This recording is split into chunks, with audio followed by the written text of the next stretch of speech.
Presentación extemporánea de la Declaración Anual Consolidada del Régimen Simple de Tributación, formulario 260, para aquellos contribuyentes que estuvieron durante el año grabable 2021 inscritos y tuvieron la obligación de presentar anticipos bimestrales durante todo el año. Entonces, cuando hablamos de presentación extemporánea es porque, dado que en el mes de abril se vencen los plazos para presentar esta obligación tributaria, si algún contribuyente no cumple con esos plazos, la presenta de manera posterior a su fecha de vencimiento, de acuerdo a su último dígito del NIT, entonces se verá obligado a presentar esta declaración, sea por medio de emplazamiento o no. Entonces, el cálculo de la sanción extemporánea en este formulario 260 es mucho más compleja que en el formulario 110 y formulario 210. Entonces no hay tanta simplicidad en este cálculo. Por lo menos en este cálculo no lo hay. Miramos que cuando vamos a calcular la sanción extemporánea, me devuelvo para indicar lo siguiente.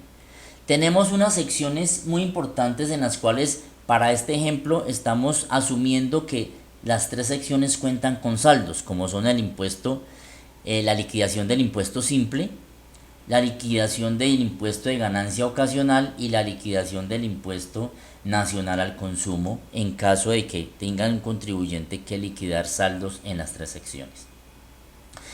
Y entonces allí encontramos que debemos identificar unas bases por cada tipo de impuesto, y si la DIAN no ha emplazado al contribuyente, pues vamos a tener que calcular una sanción del 5% por mes o fracción de mes, como lo indica el artículo 641, incluso el artículo 642 del Estatuto Tributario. Y aquí digamos que hacemos un resumen de toda esa liquidación, teniendo una liquidación inicial por cada impuesto, cada uno de esos tres impuestos, una liquidación inicial que es las bases por el 5%.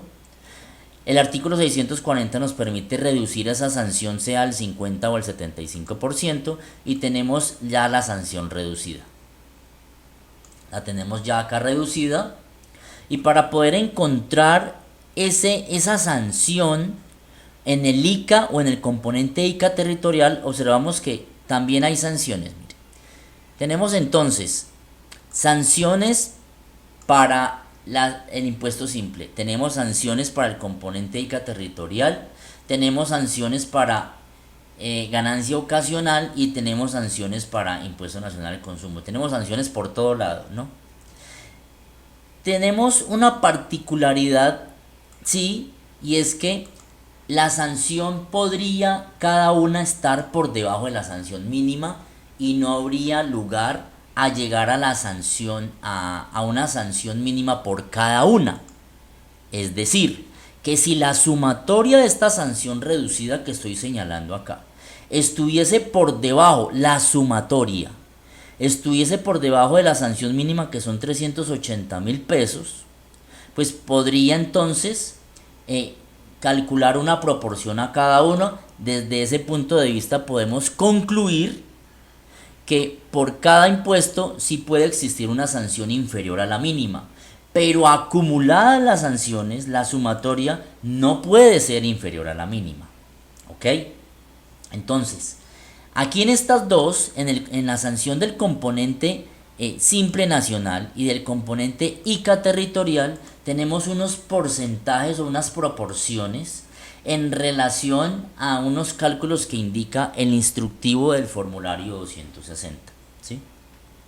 Aquí observamos entonces que la sumatoria de estas sanciones superan la sanción mínima. Entonces, si miramos ese 1.606.000, lo encontramos acá en la primera sección, 1.606.000. Que la sanción por ICA de 50.000 la tenemos acá. Que la sanción por ganancia ocasional 625.000 la tenemos acá en la casilla 74.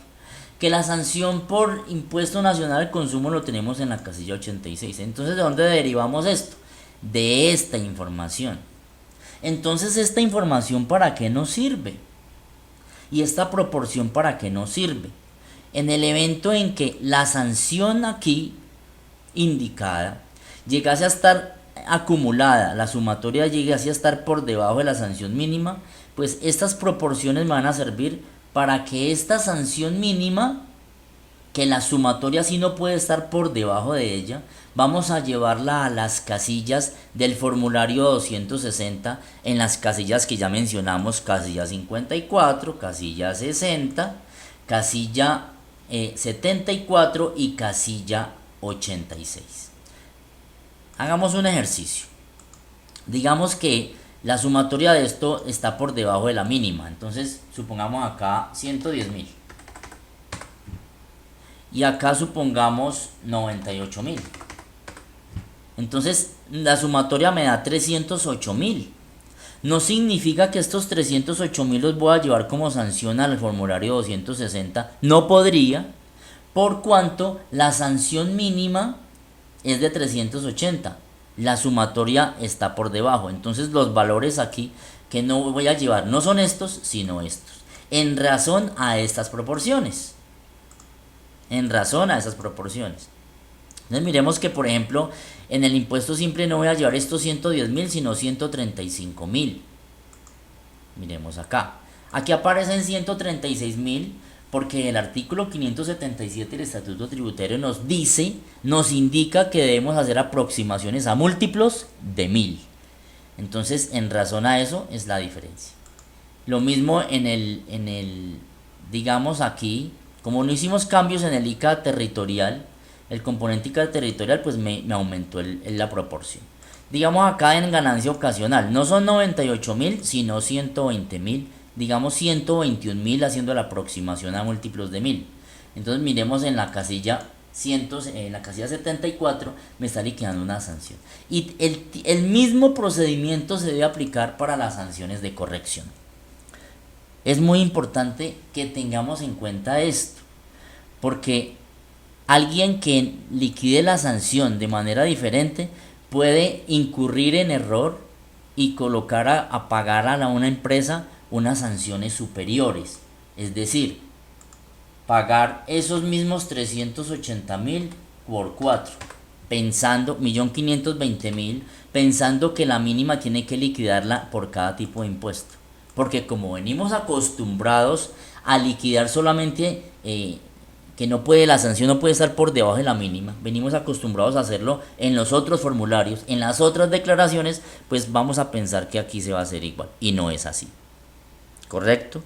¿Y cómo ratificamos esto?